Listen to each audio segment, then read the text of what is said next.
Hello and a very warm welcome to another episode of the Shackles Off podcast produced by England's Barmy Army. We are rattling through some really good guests over the next few weeks. So if you've downloaded and subscribed, we'll expect a few podcasts dropping into your inbox.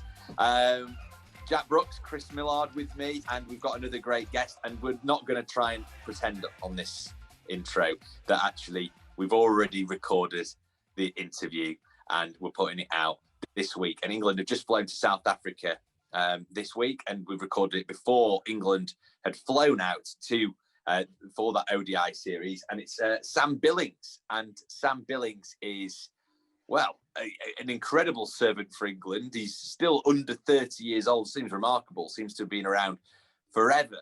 Brooksy, you know Sam Billings fairly well. He was great on the pod. Really interesting guy. Engaging, funny, lively. He's got a lot of stories to tell as well because he's played with some great players. But above all, just a really nice lad. Oh yeah, top man, Greggy. I like the way you've just given up on the magic of radio and thought, nah, we're just going to admit defeat and just. There's no smoke and mirrors. We can't be doing that, can we? Come on. Fair enough, mate. Billings, top guy. This it was obviously a really entertaining chat, isn't he? He's very funny, very lively. Loved his Danny Morrison impression. Also probably one of the poshest blokes currently in the English first class game as well. So that's always entertaining. But just a really guy to engage with. I'm glad he agreed to come on. Yeah, I'd second that, Greggy. I just thought he was very interesting just to hear almost how much of a long career he's had as a 12th man all over the world, and finally he's 29 now, and he says quite openly about what he wants to do in the foreseeable future, and I think he's quite excited by that. And he speaks so well, and he loves the game. He's so passionate about Kent and about people like Zach coming through. And you obviously heard Zach on the podcast before, and it's just great to hear someone who is his captain just reinforcing how good he will be, and talking about Kent as a place and a destination for cricket is pretty cool as well. But, that was good, actually. That was interesting, that wasn't it? Actually, I mean, you're saying, well, why can't we have some of the test matches and stuff here? That is, I think that he made quite a good point, didn't he? Really, on that. Absolutely, mate. Absolutely, and he's just very very passionate man about the game, but very posh. Like Brooks said, really, really posh. Like your Yorkshire dulcet tones and addition of mine and Brooksy's everywhere traveller vocals were quite well complemented by. I'm just a chameleon, mate. I'll just fit in where I need to. Yeah, just the crown impression that Billings was pulling off. Greggy, before we go, I just want all the listeners to make sure that they check out our YouTube channel and make sure that they log on and have a look at the video of this, because your hair today is unbelievable. I think I've wanted to mention it throughout the full podcast, but I can see eight strands spiking up, and they're like vertical. It's like Gareth Gates circa 2002, but with a lot less hair. It's like a bit of a flower pot. Not great. It's been a while since you've been hammered for your hair, isn't it? Well, it was only last episode or something. Jeez. We'll tweet a picture out with the show. Thanks very much. Thanks. I mean, great promo that. Yeah, much appreciated. We actually got some messages in. This is a nice swift change of subject. We had Simo, I think, who messaged in saying, "Love the pod, lads. Loved Daffy. What a guy. Top man is Daffy. Funny. Why didn't he just do..." Now, this is a good point, actually. Why didn't he just do D for De Freitas instead of Diana Ross and just stick his whites on? Well, actually, I think that's probably a bit of a cop-out. And also, the story wouldn't have been being told 20-odd years later, 30 years later, would it? Also, how much of a knob would you look turning up to a party in whites if you're an international cricketer? As yourself as well, yeah. That wouldn't have worked. So that was a very poor idea. And also, enjoy the pod, lads. Keep going with them. That's from Tim in Ruislip. And Tim in Ruislip, I know exactly what you're doing there. That's a thick of it reference, which probably only 10% of the listeners are going to understand. So we'll move on from that one really quickly. We actually started our podcast chat with Sam Billings by asking him, why isn't he a professional rackets player? Which just reinforces your point, lads, about how posh he is. So I'll tell you what, let's get into it. But in the meantime, if you are listening to this podcast and you have been meaning to get in touch with us and you just keep forgetting or you keep putting it off, we want to hear from you. info@barmyarmy.com, or just tweet us or tag us on Instagram or comment on any of the sort of promo videos that we do. We put loads of bits out. We would love to share some sort of stories of cricketing wow, or just any sort of random chit chat, to be fair. So so get in touch. Anyway, is that it, lads? Housekeeping wise, before we get into Sam Billings. Yes. Crack on, mate. Crack on, Cocker. I love that. I love that attitude. Fantastic. Anyway, right, let's get into it then. We're talking to professional cricketer Sam Billings on the Shackles Off podcast. Nice one. Well, Sam, thanks for coming on. The first question that we usually ask all of our guests is what got you into cricket, which is kind of a boring question, but I'm not going to ask you that. I'm going to ask you, why aren't you a professional rackets player? Were you just like the worst in your family at rackets? Well, there's only two of us who play, so and let's be honest, technically I haven't actually lost to Tom yet. He's current world champion, but I now refuse to play him at rackets. Whereas at school I used to beat him all the way through because I was 2 years older than him. So now actually technically I'm unbeaten against him. But as probably many people don't know, actually, my cousin is world champion at rackets, which isn't exactly the most played sport around the world. But still, he's a phenomenal. It's a phenomenal achievement, and he's very, very good, as you'd expect. Yeah, is he a cricketer as well then? Well, he thinks he is. Yeah, he's got a lot of my old kit, and he plays a bit various kind of different jazzer teams or whatever. So I actually went and watched him last year, and he smoked 100. So yeah, he can play. He can definitely play. Turned it on when the pro came to watch him. Is that how it works? Yeah. Well, yeah, he was like, "I'm after your job." Yeah. So no, he's a good lad. Talented boy. Love it. So you're a Kent boy through and through. You're obviously the skipper down there at the moment, and it's going, enjoying it and whatnot. You went quite? I didn't realise this until I was doing a bit of research for the pod, Sam.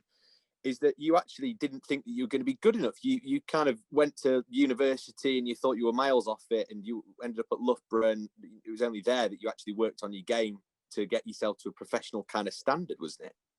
Yeah, I wasn't very good. Let's be honest. At school, I used to chip it to cover for like 20, get a pretty 20, and that was me. Not much has changed. But if I'm honest, growing up all through kind of age groups and stuff, obviously I'm the same year as Stokesy, J-Roy's year above, but Rooty, Butler, Stokes. So not a bad year group. And I was always kind of, Rooty and I were the smallest by a mile. We were about 5'2" until the age of probably 18, 19. Thankfully, that has changed. And anyway, I had a really good technique. I just couldn't hit the ball off the square, if I'm honest. And then went away to university, didn't get given a contract, got just an academy contract, and just thought, you know what, if I'm not going to make it as a professional cricketer, at least try and get a bit of education behind me. And you never know at that point in your career how it's going to pan out. So that was the best option for me. And I think that's a great thing about cricket. I mean, Brooksy is a perfect example as well. There's different ways of getting into the professional game. And it's really important to keep those options open all the way through, because you never know how long your career is going to be, but you never know if you're going to make it as well. So not everyone is a Ben Stokes and at 16 knows you're going to be an absolute superstar. So I think it's really important probably the last serious thing I say on this podcast, that actually it is important to get a different kind of experience, not just your kind of professional game. What year at university, Sam, did you think that, oh shit, I'm going to have to turn it on here? I think I'm going to be quite good again. It's like third year when you've done all the partying. Yeah, absolutely. I got my priorities straight. Don't worry about that. No, it was actually, so my first year of university, I actually was really ill in the summer term. They thought I had meningitis, and I had a liver infection and things like that. So it was pretty mucky. I only played a bit for the Kent second team at the end of that year. So I didn't actually play in my first year, but it was the second year I captained Loughborough MCCU, and my first game was actually against Northants. My first ever first class game. You didn't play, did you? Did you play? I think the big dogs just, chop and choose whether they want to play, don't they? So big dogs. Hang on a minute. Hang on a minute. Dave Willie definitely played, but I got 100 on debut, first class debut, and all of a No, sudden, I didn't play them. No, there's no way I played them. no, exactly. Exactly. I teed you up. Bloody hell, any danger? And yeah, I got 100 on debut, and I think it was one of those moments that I proved to myself more than anyone else that actually, I could potentially get a go here. And at the time, like I said, Kent hadn't offered me a contract, and Notts were very keen. Chris Reed was obviously coming towards the end.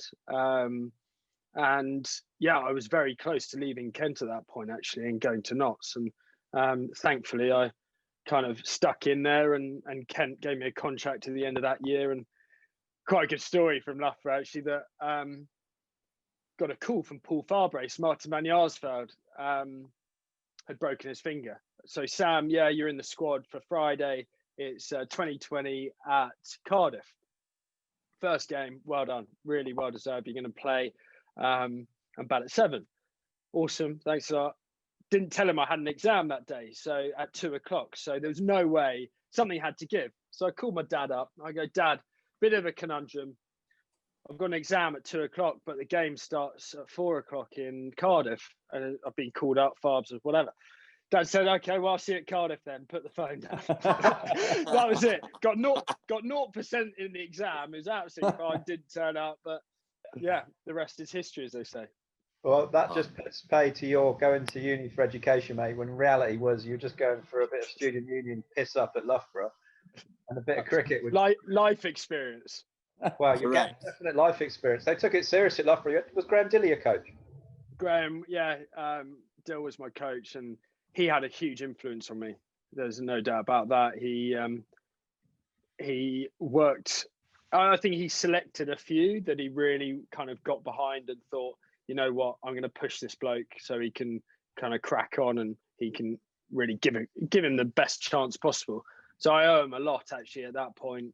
He was exactly like the kind of coach, and we became really good friends, actually, throughout his illness. And then he obviously passed away in my last year, which was devastating. But it was for any aspiring sportsman, if you want to study, I think Loughborough, in my opinion, is the only place you can go or should go. Yeah. No, well, you're still there now, really, aren't you? With the England, when you go for England camps, you go. Do you pop back in the student union and have a quick snake bite on your way? Oh, snake bite, WKD blue. Stick to the floors in the nightclub in there. It was a dusty joint, but it was great fun. Yeah. I think it is important, though. Certainly, young guys now get thrust into the professional atmosphere so early.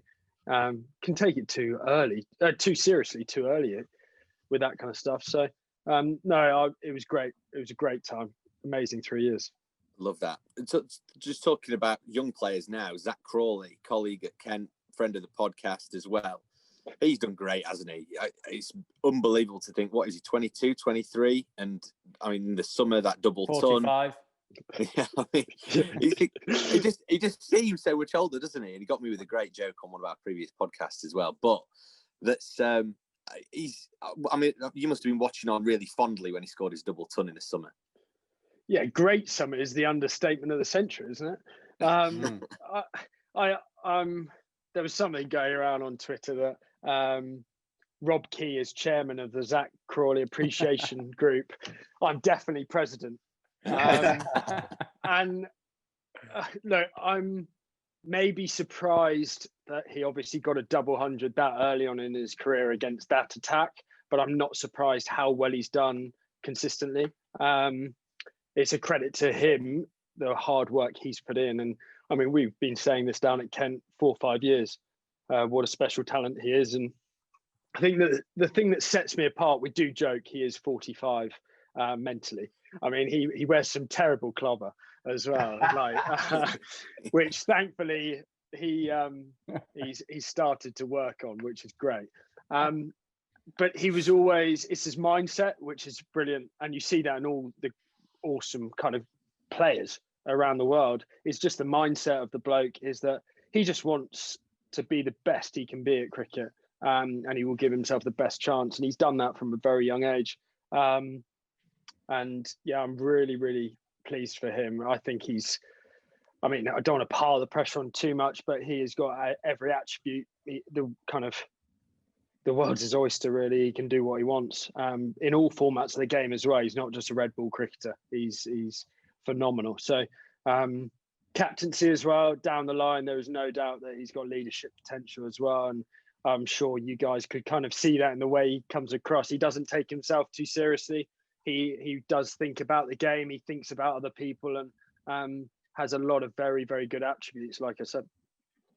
I mean, when the T20 started again, when the Vitality Blast came on again this summer, and he came in and just smoked it in that as well, didn't he? And it never really occurred to me why. I was thinking he's not really had any kind of sniff of a white ball chance either, has he? And it was just like he just clonked it.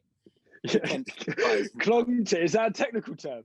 Yeah, it's a BBC term. That's clonked it, like that. Yeah, I'm gonna use that. Be more Sheffield, Greggy. Yeah, Clonked it. Clonked it. Yeah, I like that. He did clonk it, definitely. He no, but that's he just thinks about the game. He looks at other at the game as a whole and see how it's moved forward.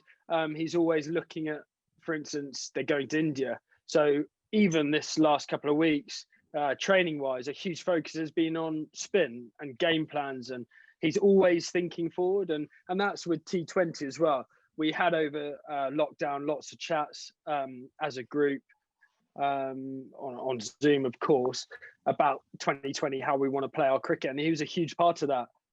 You can tell he really does think about the game. And I mean, there's thinking about the game and obviously then having the skill to back it up, and the way he played was exceptional. So like I said, I think the only difficulty is he's got the difference in batting kind of numbers, and the sheer depth in the white ball game at the moment in this country is phenomenal. I mean, there's probably 15 batters that you could pick for England at the moment that you could actually go, have an opportunity, and they deserve the opportunity because the numbers stack up in county cricket. So it's going to take him a little while longer, but let him just focus on the Ashes and win that down under for the lads. So fingers crossed, absolutely. Sam, you said there about the opportunities at the minute and the amount of players in the ODIs. I'm sure we'll get onto it later, but for you as well personally, it's like, oh bloody hell, did he have to come around with all of these absolute guns in the ODI squad all the time? Is that right?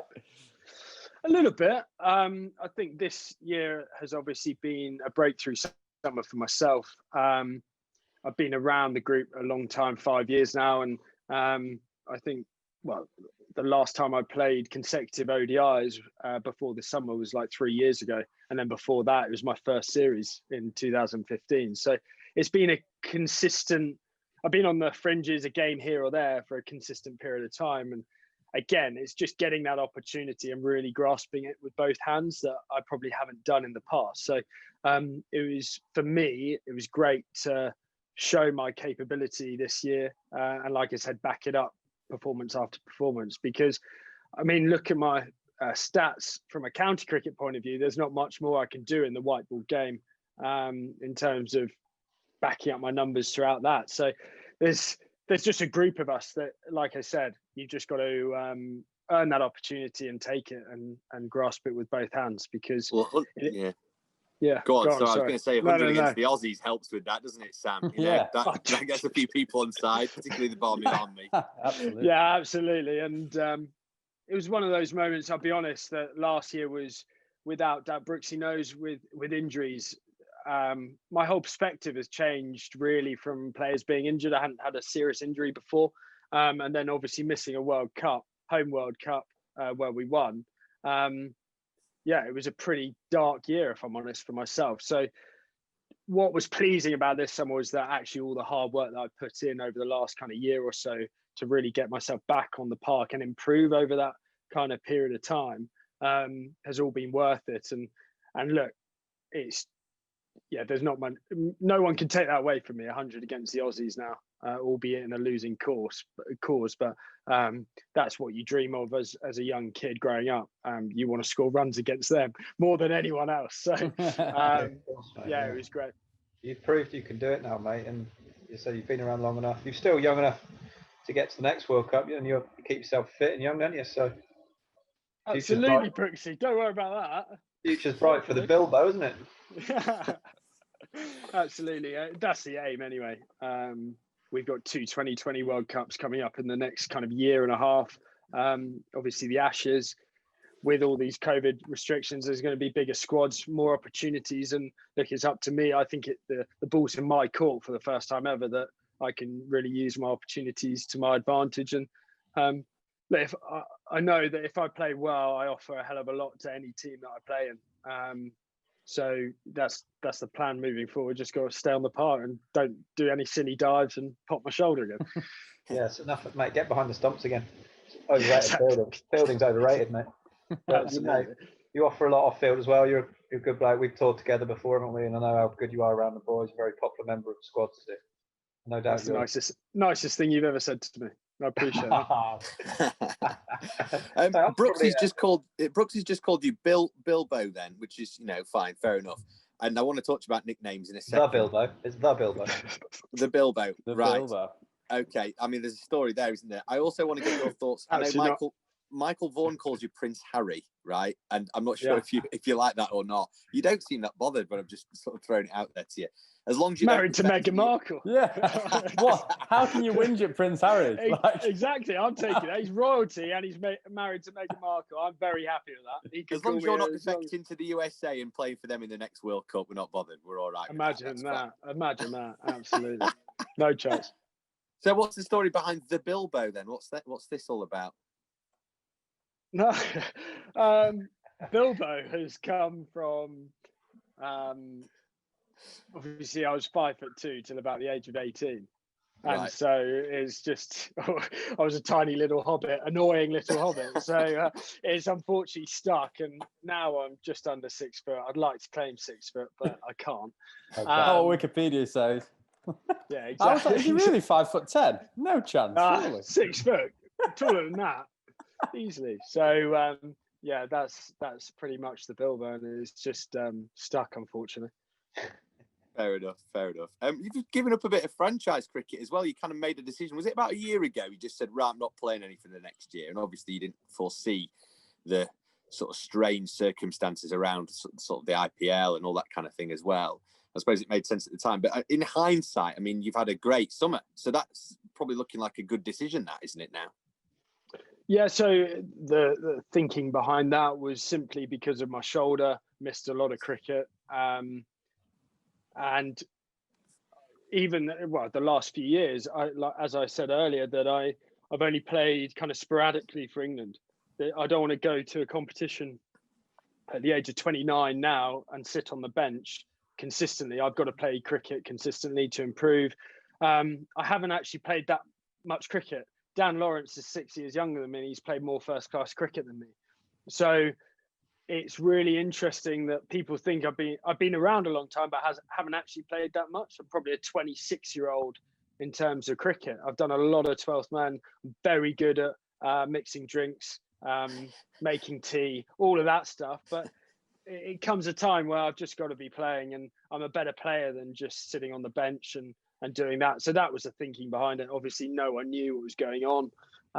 So I have absolutely no regrets, and it was a really good decision from my point of view. And looking forward now, I've got opportunities lined up, and really excited to get back into that kind of world, but and play some cricket. Great that you've got your focus as captain of Kent. Are you captain of all forms, or is it just one of them? I am, Jack. All forms, yeah, even Red Bull. Unbelievable. I mean, they are really that desperate. I trust Matty Walker's judgment, mate. Matty Walker's an absolute legend, isn't he? So, listen, only thing I would say about Kent was like quality outfit. Produce a lot of their own quality players. You look at obviously lads like Crawley, yourself, DBD. You got Dennis has been around a while. You got young Cox this year came on the scene. Ollie Robinson's obviously showing good things. and you've even got that youngster Darren Stevens still whirling away. Must be a pretty good environment down there for new lads coming in. Obviously, Jack Leeman's joined you as well, one of my old Yorkshire teammates. Fitted in really well. He says it's a really good culture down there. So, what's it like playing for Kent and leading those boys? I absolutely love it. It's been an amazing kind of 3 years, and it's one of those things that has actually really helped my cricket shift my focus from day on, day out, to wanting to play for England and striving so much and worrying about your own stuff that you can't do that. It takes actually the pressure off doing that, and you have to worry about the whole team and moving forward as a team. So it's helped me. I know that other players in the past have gone the other way, and it's taken that focus away. But for me, it's definitely helped. I think Kent was, because of various different finances and everything, it used to be a very captain run club for various reasons. But 3 years ago, the structure completely changed, and the captain and coach both needed more support from above, really. And Paul Downton coming in has been a huge addition. So in terms of the structure that we've got down there now, it's great. He strategizes, he really plans forward, and then it's up to Walksy and I to really look after the group of players that we've got. And a lot goes into the recruitment, as you said about Jack and people like that.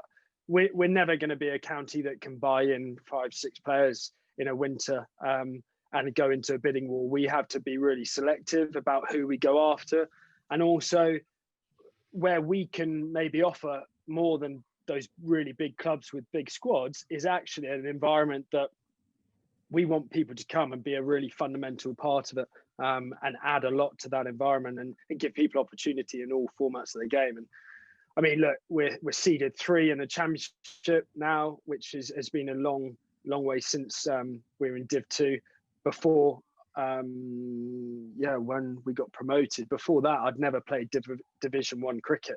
So we're back where we need to be in that. We've always been a really good white ball side.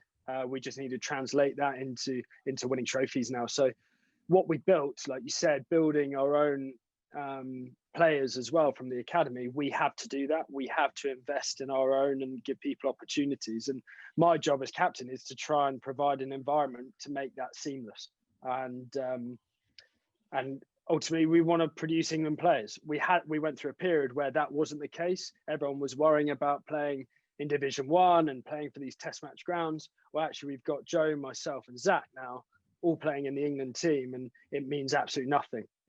You can play for Kent and other counties now and perform consistently for them. It's ironic that Essex, Somerset, and Kent, the top 3 seeded teams in the championship, are non-test match grounds. Yeah.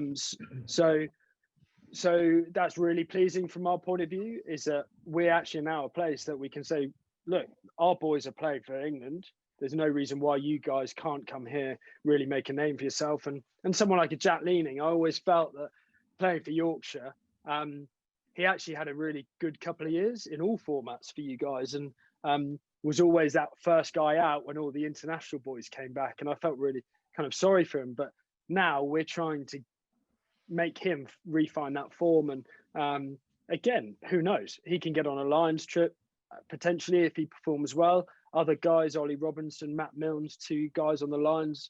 And then we've got Hamidullah Quadri and Jordan Cox in the 19. So all of a sudden, we've got international representation throughout.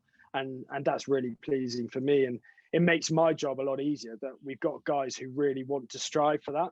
And it's about getting the right people in the right environment.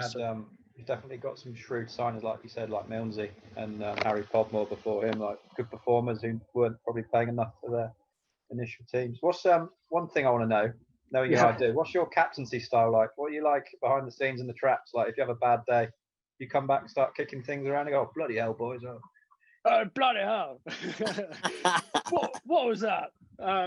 Get the shotguns out. No, I don't. Look, again, it makes you grow up big time. And I think you, as a young player, when you're coming through, you're so focused on yourself. I think most people are pretty emotional as a kid growing up. And as you know, I'm a very passionate guy about winning. I'm very competitive. And so in the past, that did overboil. That's something I've worked on hugely. I've lent on Morgs, who is literally the coolest man in the world. Donny, it was another influence I talked to about him, actually saying it to him and saying, well, were you always this calm? And he said, no, I used to kick things. I used to chuck rackets like Federer did as an example. And over time, you just learn how you've got to deal with people and manage people. That's not going to help the situation. No one means to do badly. If they do, they're out.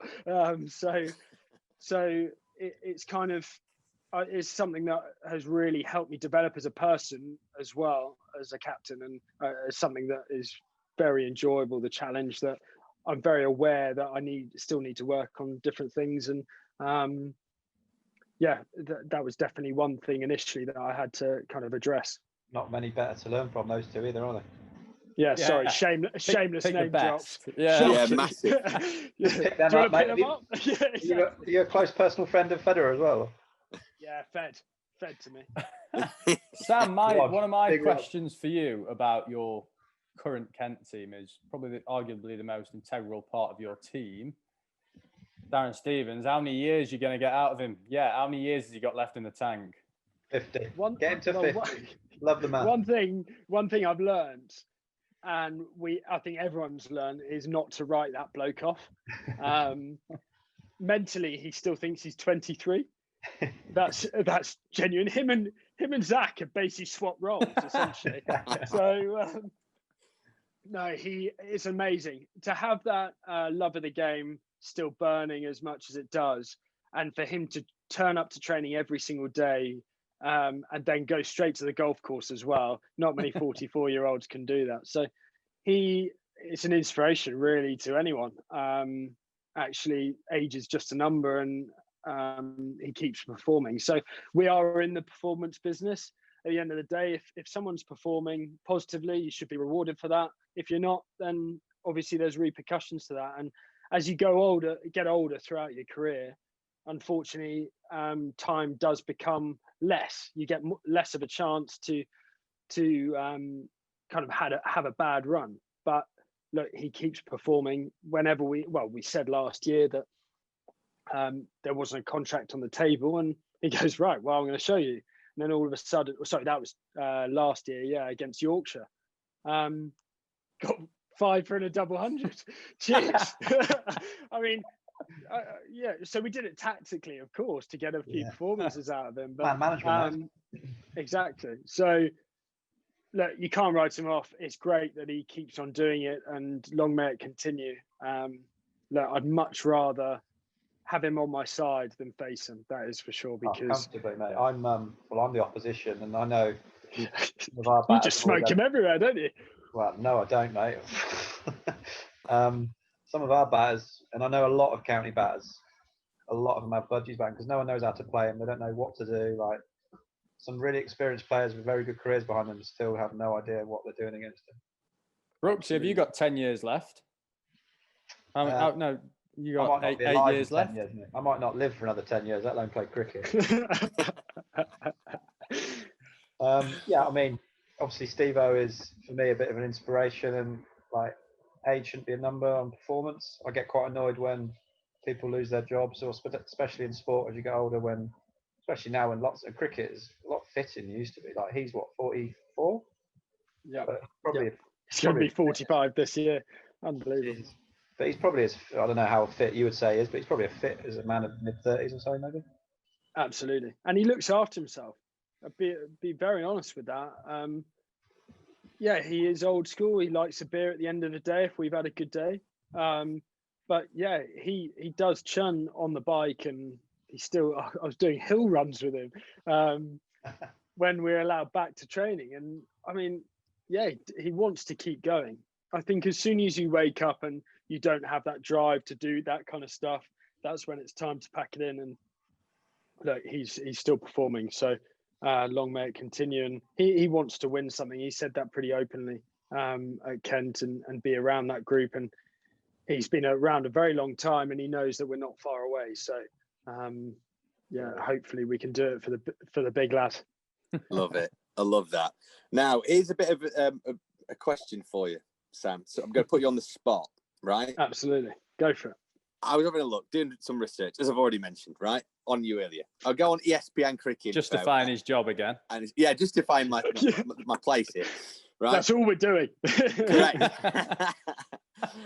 there's on ESPN Cricket Info, you're listed as having played for 21 teams.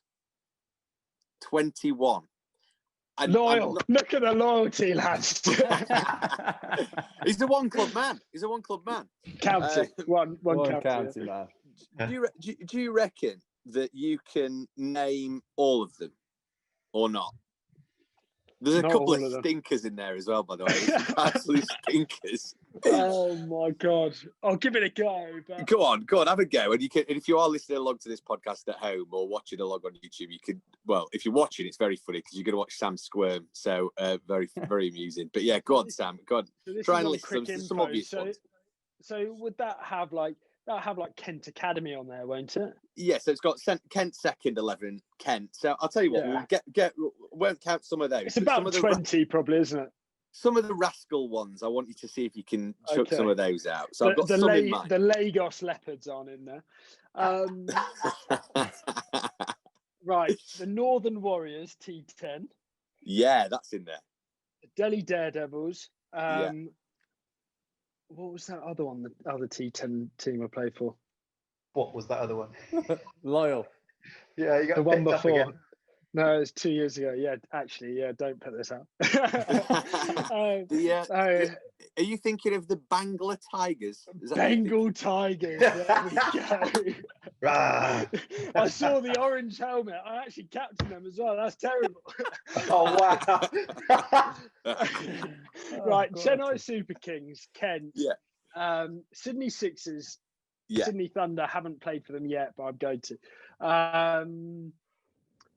England. Yeah. Right. Islamabad United. Yeah. I've played in the PSL. Sounds so much like a football team. United. Jeez. England Lions on there, Greggy? Yeah, but England Lions. I mean, that'll be on there, won't it? Yes, that's on there. That's on there as well. Loughborough MCCU, of course. Yeah. Yeah, nice. MCC as well, yeah. That's what well, this one I feel a little bit embarrassed to. I mean, at the time as well, I played for the World 11. Yeah, you are. I burgled. How did I burgle that? Playing with the goats of the game. And who did you play against? Who was playing? Who was? It was against the West Indies at Lords. I mean, it wasn't a small shindig either. So, I played for that. Right, come on, think about this. Oh, brilliant. That's class. The ICC World 11 and Loughborough MCCU second 11 on the same sheet. Yeah, perfect. That's quality. What about, there's a couple of white ball England colleagues of yours who you played on their teams. Must be an England. There's Team Morgan and Team James Vince listed on there as well. Oh, I mean, that is just a joke. I'm never getting that, am I? I mean, when was that? Was that West Indies? Don't know. I wondered if you knew. I mean, this is what baffles me. I mean, I can tell you any others that I should have got. Oh yes, there's the Kandahar Knights as well. Should you have got them? The who? The Kandahar Knights. I've never played for them. Have you not? Right. No, we need to have a word with Mr. ESPN then. Yeah, that's a false accusation. Get George Stabell on it. The Kandahar Knights. Yeah, Kandahar Knights, apparently. Kandahar Knights. Unless I've been signed by someone and I don't know about it. Well, speak to your agent, mate, unless you flew in for one game. Okay, cool. There you go. Anyway, I just thought that'd be quite. I want to hear more about the World 11 game. Do you? Yeah. So talk to us about the World 11. How did that come about? Who was playing? Who were you playing against? So they needed a keeper at late notice. So I dropped a call up basically. Yeah. So Quality. No, it's good. It was at Lords. It was for the hurricane relief game at Lords against the West Indies a couple of years ago, and I think I was in woeful form at the time. It was just it was one of those opportunities that I couldn't turn down because like not many times you're going to get asked to play for the World 11. So I thought, I can't turn this down, but geez, I'm a terrible nick here. I need to go and have some. It's a charity game, and you go and have a few throws before. But no, it was really good, and we got absolutely smacked by the West Indies. Andre Russell hit one at the top tier of Lords, so yeah, he can strike him okay. He's not bad. He'll go far like that. Yeah. That MCC game, was that when you played against Yorkshire when I played? Was that the Abu Dhabi day night game? Pink ball, where you chirped me for the duration. I don't think that's my style, mate. What are you talking about? Not like you to get in the faces of batters, is it? And give people send-offs? Doesn't sound like me, mate. Lovely. Not Love at the all. passion. I think it's because we're just taught together. I think it's probably more banter in a way. But you always bang on about how you're going to slog sweep me, weren't you? Yeah. And you ended up leaving a straight one that clattered into your castle. See you, mate. Not that you remember. No, it's the only thing I remember. I think it's literally the only thing I remember from that game. Really. I remember you did slog sweep Pato a few times. Yeah, he wasn't too happy, old Pato. Bless him. Yeah, he's miserable git there, isn't he? Miserable git. But I don't think we've played against each other too many times. I think white ball would be completely different, but we're probably not going to do that now because I'm not going to get a gig. So never know, Jack. You never know. Reinvent myself like Steve. Well, we haven't actually played that much against each other, no. Thankfully, because I think you would have the better of me as well. Don't worry about that. And mate, you're you never know. Every dog has his day, doesn't it? If you were available for Kent, the year before last, you would have played, wouldn't you? But you were injured, and then obviously bubble life this year. Next year, we might do. You never know. Maybe. You guys go. We both play well enough. Look forward to it. Red Ball aspirations. Are you going to be on the Ashes tour next year, Sam? I hope that you are. But I mean, that's got to be the aim, hasn't it? You probably say that to everyone, don't you? Yeah, we've got a 25-man squad going in the event. Exactly. Yeah. Look, I want to play Test cricket. There's no doubt about that. And as I kind of alluded to earlier about how much first-class cricket I played compared to someone like Dan Lawrence, that's the most inexperienced format for me. Last year after my injury, we didn't have much T20 left to play. It was just championship cricket. And actually that was the best thing for my shoulder. It still wasn't quite right to obviously go out and try and slog it everywhere. So it really gave me an opportunity just to get my head down for 5 games at the end of the season. I got back-to-back 300s in a row. And I think that proved to me more than anyone that actually I have got a game that could be successful in that format, as opposed to being an afterthought and just playing half a year or whatever every year. Is something that I really wanted to do. With anything, schedules and everything and different formats obviously have to take precedent from time to time. And with 2 World Cups coming up, 2020 World Cups, I really want to be a part of that.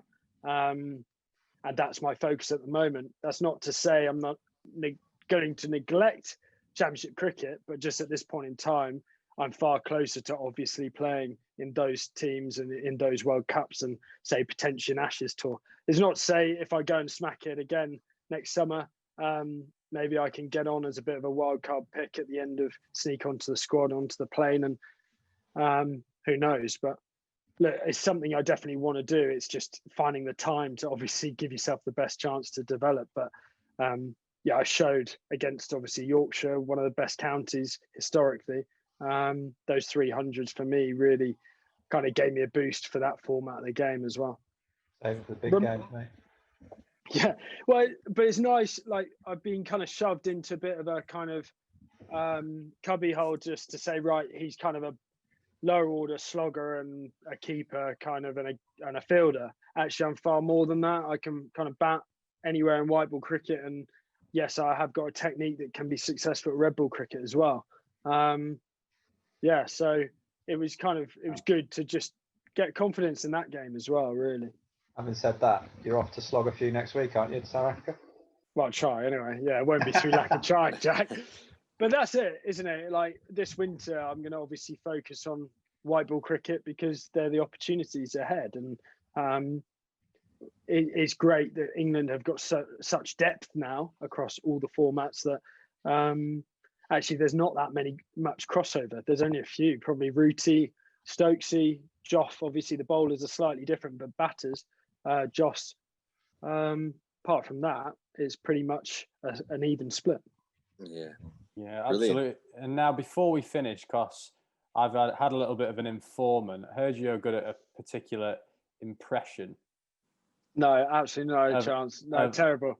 I've heard it's one of the best impressions of Danny Morrison we'll ever hear. So I want to hear it, lads. Do you? Yeah, I want to hear it. And look at the peer pressure. We can edit it out if it's crap, but I'm not promising anything. You know what's funny is that you can go on YouTube and it's all over YouTube. Me embarrassing myself at the Pakistan Super League and IPL. Yeah, I need a bit of preparation for this kind of thing. We should have given you a heads up. Oh, right, come on, man. If it's shit, you're editing this out. I'll edit it out. I promise you. Yeah, promise you. I promise you. Yeah, well, promise you. Like, get that in there. Absolute embarrassment. Right. Nothing to do with me, by the way. Don't pin this on. I didn't know this was coming. Well, what do you want me to say? Go on, the informant didn't say that. Script. Give you a bit of a script. What do you think, Greggy? If Danny's just finished the match report at the end of yesterday's IPL game. Yeah, there you go. Well, that's a tough one. Here we go. We're here at the pitch report. We've just seen a nice even covering of grass. The Double Ds have won the toss. They're going to swing a couple. Yeah. That's all we're doing. Oh, that's brilliant. That was a bit rushed, but I can do better. I'll send it to you. That was brilliant. Sam Billings, thank you very much. That was fantastic, mate. Really, really good. Absolutely outstanding. Yeah. I think it'll be remiss of us to not mention great Graham Cowdrey, who obviously sadly passed away today, Sam. And you probably knew him better than, well, certainly than any of us. I came across him a few times at games. Lovely man, but obviously a Kent stalwart and legend, and obviously the name synonymous with Kent. I don't know if you've got any words you'd like to say about the great man. Yeah, I mean, I'm sure it was a real shock for everyone. 56 is way too young, and I think you've hit the nail on the head. He was always a very warm, smiley personality at the games, and was very outgoing to offer his support to any players as well. So it's a huge loss, and I just obviously want to send my condolences to the family. That obviously have great links at Kent, and just thoughts with them really. And he will definitely be very missed, and there's obviously been a CLO the last couple of years at all the games, and he was definitely one of the easy guys to chat to about the game after every single fixture. So it really is devastating, and like I said, just our thoughts with his family, and rest in peace, of course. Well said, Sam. Well said indeed. Well said. Yep. Thank you very much for coming on the podcast. When do you fly out to South Africa? We might be putting this pad out. You might be able to even listen to it on the plane, weirdly. Perfect. Oh, send me off to sleep perfectly. There's a few more that can do that as well. Yeah, there is. I'll tell you that. I'll listen to Zach's. Too easy. No, we're off on Monday, so we're flying off on Monday, and then bubble life for the next probably 3 and a bit months. So bit of sun though, bit of sun and a bubble. Absolutely, and it'll be a really good tour, won't it? Especially after the IPL, we've seen a lot of the English guys and South African guys all lighted up. So it'll be a really well contested series, and in this really tough time, it's just great that cricket's back on. It's provided huge entertainment around the world. So hopefully we can put on a bit of a show, and of course win the series as well for the Barmy Army. Absolutely. So the Barmy Army can't get out there, but obviously Chris was saying just off air before we came on that you haven't got a Barmy Army song yet. So any thoughts for a tune for Bilbo going forward? You must have dreamt about one, Sam. Absolutely. I'm actually gutted. It's one of those things that you put down in your career that you can't finish. I will still be toiling away at 44 until I get one. So like Steve. So I look forward to it. There you go, Millard. Get onto it, mate. Good man. It's just a shame that the Barmy Army can't be in Newlands, because I know how popular that tour is, and I'm sure hopefully in the new year, next year, we can obviously get everyone back in, and the support is very much missed, lads. So we look forward to it. I appreciate that, Sam. We look forward to getting back and supporting you boys. Can't wait. Yeah, just a bit. Well, go well, mate. Go well. Thanks so much for talking to us. And there you are. Thank you very much, Sam Billings.